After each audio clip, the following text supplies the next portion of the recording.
प्रिय शिक्षार्थियों, हिंदी साहित्य के वस्तुनिष्ठात्मक प्रश्नों की श्रृंखला में ये हमारा चतुर्थ पाठ प्रस्तुत है। तो आइए सीधे प्रश्नों पे चलते हैं। क्योंकि पहला प्रश्न है इसमें 91 नंबर पे, भिक्षु कविता के रचयिता हैं।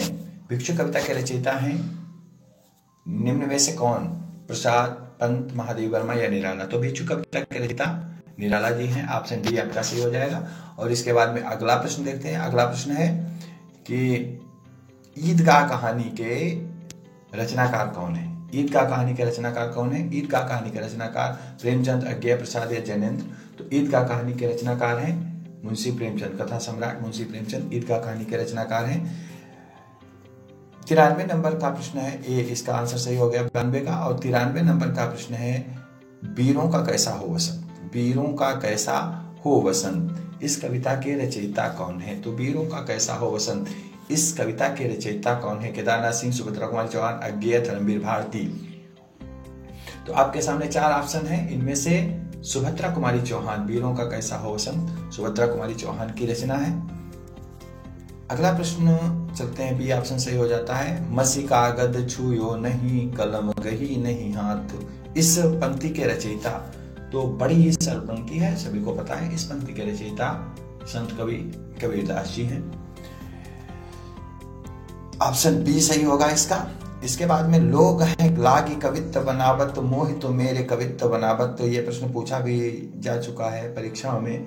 तो लोग तो लागी कवित्व बनावत, तो मोहि तो मेरे कवित्व बनावत, प्रस्तुत पंक्ति के रचयिता कौन है? इस प्रस्तुत पंक्ति के रचयिता हैं घनानंद जी। घनानंद जी की यह पंक्ति है। अगला प्रश्न है, पी ऑप्शन सही हो जाता है। ले चल मुझे भुलावा देवक, मेरे देकर मेरे नाविक धीरे धीरे, इस कविता के रचनाकार कौन है? तो इस कविता के रचयिता, इस पंक्ति के रचयिता कौन है? ये ऑप्शन बी आपका सही हो जाएगा। जयशंकर प्रसाद इसके रचनाकार हैं। आगे है, वैर क्रोध का आचार्य मुरब्बा है। ये किसी निबंध से ली गई पंक्ति है। तो इस पंक्ति के रचयिता पूछे गए हैं, वैर क्रोध का आचार्य मुरब्बा है। इसके रचनाकार कौन है? इसका ऑप्शन आपका सी सही हो जाएगा। आचार्य रामचंद्र शुक्ल की यह पंक्ति है। तो सी ऑप्शन इसका सही है। ढाई अक्षर प्रेम का पढ़े सो पंडित होए, इस पंक्ति के रचयिता कौन है? बहुत ही प्रसिद्ध, बहुत ही सुपरहिट पंक्ति है। तो इस पंक्ति के जो रचयिता है वो है संत कवि कबीरदास। ढाई अक्षर प्रेम को पढ़े सो पंडित हुए। तो इसके रचयिता जो हैं वो है कबीरदास जी। अगला प्रश्न है इस श्रृंखला का, बी इसका सही होगा आंसर। 99, वही मनुष्य है कि जो मनुष्य के लिए मरे, वही मनुष्य है कि जो मनुष्य के लिए मरे, बहुत ही प्रसिद्ध पंक्ति है। और इसमें ऑप्शन आपके सामने दिए गए हैं, सभी ऑप्शनों को ध्यान से देख लीजिए। जगदीश गुप्त, बाल मुकुंद गुप्त, मैथिली शरण गुप्त और सियाराम शरण गुप्त। तो इसमें आपका ऑप्शन सी सही हो जाएगा। सी ऑप्शन सही है, मैथिली शरण गुप्त। सी ऑप्शन सही है इसका। और ये प्रश्न है, निम्नलिखित में से कौन सा प्रबंध काव्य है? तो 4 विकल्प आपके सामने हैं। रामचरितमानस, आंसू, एक कंठ विस्पाई, बिहारी रत्नाकर। तो इसमें से प्रबंध काव्य है रामचरितमानस। ए 100 नंबर का प्रश्न जो है ए सही हो जाएगा। अगला प्रश्न है 101 नंबर पे, निम्नलिखित में से किन्हें साहित्य अकादमी पुरस्कार मिला है? 4 विकल्प आपके सामने हैं और इनमें से किसको साहित्य अकादमी पुरस्कार मिला है? तो ये साहित्य अकादमी पुरस्कार नामवर सिंह को मिला है। अगला प्रश्न देखते हैं, ये बी ऑप्शन इसका सही है। आत्मजयी के रचयिता कौन है? आत्मजयी के रचयिता कौन है? तो 102 नंबर का प्रश्न है, आत्मजयी के रचयिता पूछा गया है। तो आत्मजयी के रचयिता जो है वो है आपके कुंवर नारायण। सी ऑप्शन सही है, कुंवर नारायण। ये तार सप्तक के कवि हैं कुंवर नारायण। आत्मजयी के सी ऑप्शन सही है। इसके बाद में चांद का मुंह टेढ़ा, बड़ी ही प्रसिद्ध पंक्ति है। चांद का मुंह टेढ़ा बहुत प्रसिद्ध कृति है। तो इसके रचनाकार कौन है? इसके रचयिता कौन है? तो इसके रचयिता गजानन माधव मुक्तिबोध। ये सी ऑप्शन आपका सही हो जाएगा इसमें। यामा के रचयिता कौन है? यामा के रचयिता 4 ऑप्शन आपके सामने हैं। यामा के रचयिता, तो यामा के रचयिता है महादेवी वर्मा। बड़ी ही प्रसिद्ध कृति है महादेवी वर्मा की। तो यहाँ के रचयिता है महादेवी वर्मा, ऑप्शन सी सही है। संसद से सड़क तक कई बार परीक्षाओं में पूछी जा चुकी है और इसका ऑप्शन वी सही हो जाएगा। सुदामा पांडे धूमिल की कृति है ये, सुदामा पांडे धूमिल, तो ऑप्शन वी आपका सही होगा इसमें। अगला प्रश्न है रंगभूमि उपन्यास किसका है? रंगभूमि उपन्यास के रचनाकार कौन है? तो रंगभूमि उपन्यास के रचनाकार ऑप्शन सी सही है, कथा सम्राट मुंशी प्रेमचंद इसके रचनाकार हैं, ऑप्शन सी।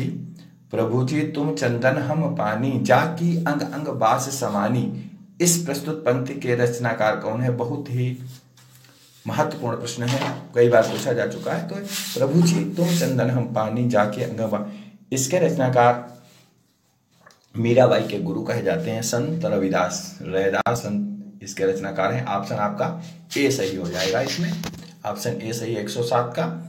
ऑप्शन है जाकी रही भावना जैसी, प्रभु मूरत देखी तिन तैसी, बड़े ही सरल प्रश्न है। तो ये पंक्ति के रचनाकार कौन है? ये पंक्ति जो है गोस्वामी तुलसीदास के रामचरितमानस से ली गई पंक्ति है, तो इसके रचनाकार कौन हो जाएंगे? गोस्वामी तुलसीदास जी इसके रचनाकार हैं। तो ऑप्शन आपका सी एकदम करेक्ट है। इसके बाद में प्रेम पचीसी कहानी संग्रह के रचनाकार कौन है? प्रेम पचीसी कहानी संग्रह के रचनाकार कौन है?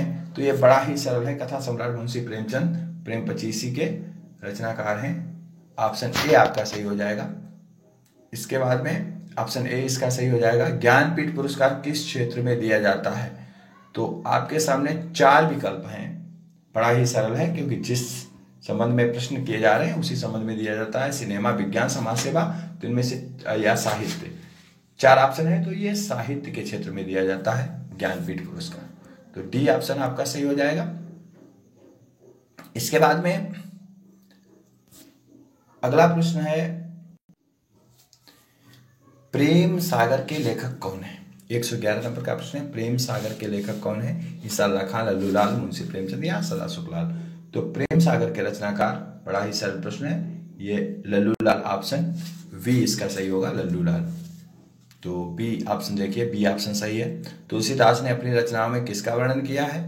बहुत ही आसान प्रश्न, सभी लोगों को मालूम होगा, तो इस श्री रामचंद्र जी का उन्होंने वर्णन किया है, राम, इसमें सी ऑप्शन सही है आपका। इसके बाद में अगला प्रश्न है त्यागपत्र उपन्यास किसकी रचना है? त्यागपत्र जो उपन्यास है ये किसने रचा, किसी की रचना है? तो ये त्यागपत्र जैनेन्द्र कुमार का उपन्यास है, ऑप्शन वी एकदम से सही होगा इसका, ऑप्शन बी। और ज्ञानपीठ पुरस्कार दिया जाता है किस क्षेत्र में दिया जाता है? हिंदी भाषा के प्रचार प्रसार हेतु, भारतीय लेखकों की आर्थिक सहायता हेतु, भारतीय भाषा में साहित्यकारों के रचनात्मक लेखन हेतु, या इनमें से कोई नहीं? तो इसका ऑप्शन आपका सी एकदम सही हो जाएगा, भारतीय भाषाओं में साहित्यकारों के रचनात्मक लेखन हेतु, ऑप्शन सी सही है। मजदूरी और प्रेम निबंध के रचनाकार कौन है? मजदूरी और प्रेम निबंध के रचनाकार कौन है? तो इसका ऑप्शन आपके सामने है, मजदूरी और प्रेम ये निबंध है, ये इसके रचनाकार हैं, डी ऑप्शन इसका सही होगा, आचार्य रामचंद्र शुक्ल हैं। इसके बाद कलम का सिपाही क्या है? कलम का सिपाही अमृत राय के द्वारा लिखी हुई क्या है? बड़ा ही सरल प्रश्न है, कलम का सिपाही किसे कहा जाता है? मुंशी प्रेमचंद को कहा जाता है। तो अमृत राय के द्वारा लिखी हुई ये मुंशी प्रेमचंद की जीवनी है, तो जीवनी विधा की रचना है कलम का सिपाही, किसके द्वारा लिखी गई है? अमृत राय के द्वारा, ऑप्शन डी आपका सही हो जाएगा। इसके बाद में दुख ही जीवन की कथा रही, क्या कहूं आज जो कही नहीं, प्रस्तुत पंक्तियों के रचयिता कौन है?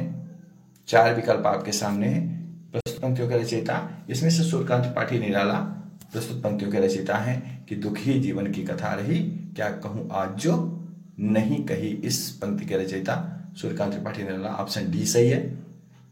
उसके बाद में हिंदी की पहली कहानी लेखिका, बड़ा ही प्रसिद्ध प्रश्न है, बड़ा ही कई परीक्षाओं में आ चुका है, हर परीक्षा में की तैयारी के लिए बड़ा ही महत्वपूर्ण प्रश्न है, तो ये इसका ऑप्शन आपका ए सही होगा, ए बंग महिला। बंग महिला ये कई बार परीक्षाओं में पूछा जा चुका है, जिससे बहुत महत्वपूर्ण प्रश्न है। हिंदी की पहली कहानी लेखिका, हिंदी की पहली कहानी लेखिका कौन है? तो ये बंग महिला है, पहली कहानी लेखिका। ये ऑप्शन आपका सही है। खड़ी बोली के सर्वप्रथम लोकप्रिय कवि माने जाते हैं। इनमें से 4 विकल्प आपके सामने। आपको अगर यह मालूम होगा कि खड़ी बोली का पहला महाकाव्य किसका है तो आप बता सकते हैं। तो ये अयोध्या सिंह उपाध्याय हरिऔध का प्रिय प्रवास और अयोध्या सिंह उपाध्याय हरिऔध ही खड़ी बोली के लोकप्रिय सर्वप्रथम लोकप्रिय कवि माने जाते हैं, अयोध्या सिंह उपाध्याय हरिऔध। डी ऑप्शन सही है। गोदान किसकी कृति है? 4 विकल्प आपके सामने है। बड़ा ही प्रसिद्ध उपन्यास है ये गोदान। तो ये कथा सम्राट मुंशी प्रेमचंद, उनको उपन्यास सम्राट भी कहा जाए तो अतिशयोक्ति नहीं होगी। बहुत ही महत्वपूर्ण उपन्यास उन्होंने लिखे हैं। तो मुंशी प्रेमचंद इस के रचनाकार हैं।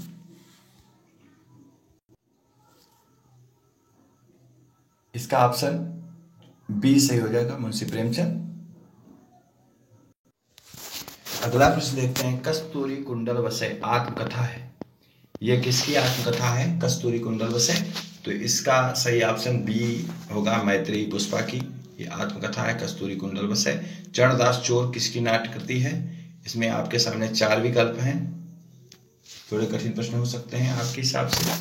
तो यहाँ पे हबीब तनवीर इसके रचनाकार है। तो ये चरणदास चोर किसकी नाट्यकृति है? हबीब तनवीर। ऑप्शन बी आपका सही, सी आपका सही ऑप्शन है। उसके बाद में ज्ञान मार्गी शाखा के कवियों को किस नाम से पुकारा जाता है? सिद्ध कवि, नाथपंथी कवि, भक्त कवि या संत कवि? तो ज्ञान मार्गी शाखा के कवि संत कवि कहे जाते हैं। संत कबीर ज्ञान मार्गी शाखा के ही कवि हैं, तो संत कवि की संज्ञा उन्हें दी जाती है। इसके बाद में अपभ्रंश का वाल्मीकि किसे कहा जाता है? पहले भी बता चुके हैं, बड़ा ही सरल प्रश्न है। अपभ्रंश का वाल्मीकि किसे कहा जाता है? अपभ्रंश के सर्वप्रथम कवि वाल्मीकि कौन है अपभ्रंश के? तो ये नाम दिया गया है स्वयंभू को। उनकी पौम चरयू रचना है जो रामचरित्र पर आधारित है।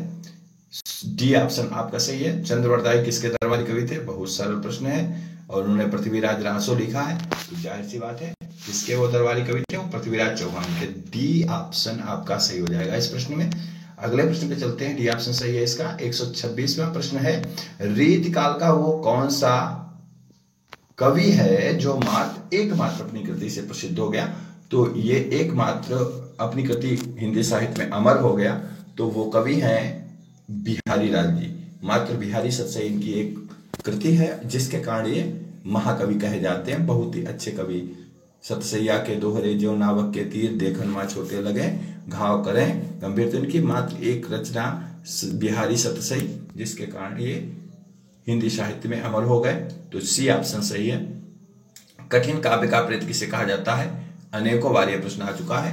तो ये रीतकालीन कवि हैं केशवदास जी, जिनको कठिन काव्य का प्रेत कहा जाता है। केशवदास जी। डी ऑप्शन सही हो जाएगा इस प्रश्न का। अगला द्विवेदी का नामकरण किसके नाम पर हुआ? तो यहाँ पर देखिए सभी द्विवेदी हैं, मगर किसके नाम पर हुआ? बहुत से लोगों को कंफ्यूजन रहता है, हजारी प्रसाद द्विवेदी या महावीर प्रसाद द्विवेदी। तो शांतिप्रिय द्विवेदी तो हो ही नहीं सकते। तो यहाँ पे महत्वपूर्ण महावीर प्रसाद द्विवेदी, इनके नाम से एस द्विवेदी युग का नामकरण हुआ। बी ऑप्शन सही है। इसके बाद में मैथिल कोकिल किसे कहा जाता है? मैथिल कोकिल किसे कहा जाता है? ये सभी वीरगाथा काल के कवि हैं, आदिकाल के कवियों में। तो मैथिल कोकिल विद्यापति को कहा जाता है। विद्यापति की पदावली मैथिली भाषा में, तो विद्यापति पदावली मैथिल कोकिल के नाम से जाने जाते हैं। ये ऑप्शन ए आपका सही है। इसके बाद में प्रकृति के सुकुमार कवि किसे कहा जाता है? प्रकृति के सुकुमार कवि जयशंकर प्रसाद, सुमित्रानंदन पंत, महादेव वर्मा या निराला? तो प्रकृति के सुकुमार कवि सुमित्रानंदन पंत को कहा जाता है। बहुत ही महत्वपूर्ण प्रश्न है। बी ऑप्शन इसका सही हो जाएगा। और इसके बाद में एक भारतीय आत्मा किसे कहा जाता है? ये एक भारतीय आत्मा किसे कहा जाता है?